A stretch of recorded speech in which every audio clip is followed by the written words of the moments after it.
amigos telespectadores da Rede Vida de Televisão e do programa O Pão Nosso de Cada Dia.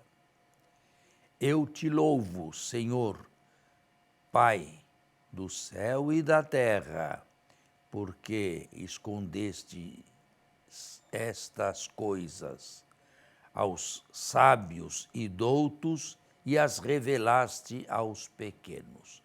Foi este um texto evangélico que ouvimos já nestes últimos dias, se não me falha a memória, no domingo passado, ou num ou noutro dia próximo desse domingo.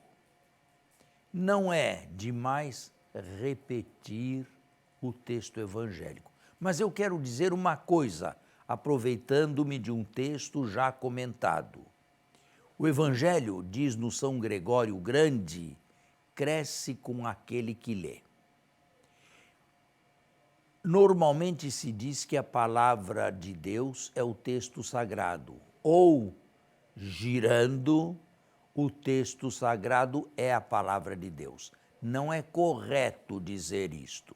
O texto sagrado não é a palavra de Deus. A palavra de Deus é um sintagma muito elevado, e um texto morto, um texto rabiscado, um texto escrito, não pode ser a palavra do Deus vivo.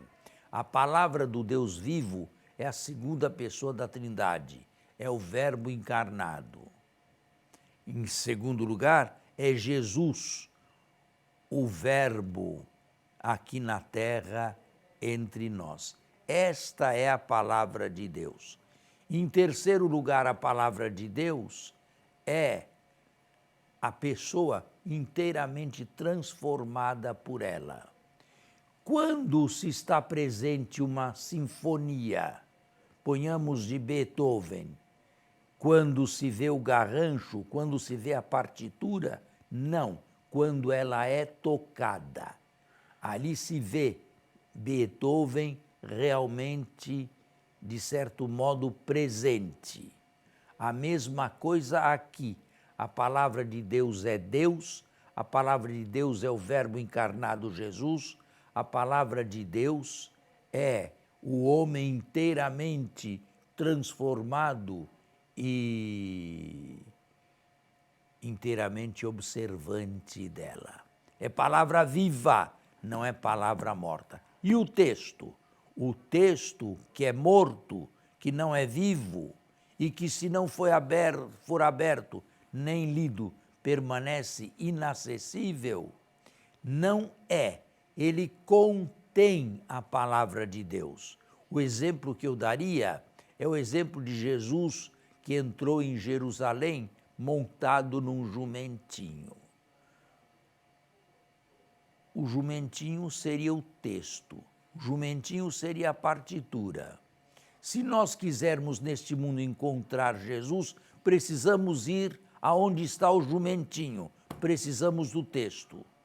Mas, como aquele que o monta excede o jumentinho, o verbo Jesus excede, vai além do texto escrito. E por isso mesmo, um texto escrito pode ser lido 500 vezes ou muito mais por uma mesma pessoa, sem que algo de sua riqueza seja escondido, sem que não perceba nada mais do que percebeu na primeira ou na segunda leitura.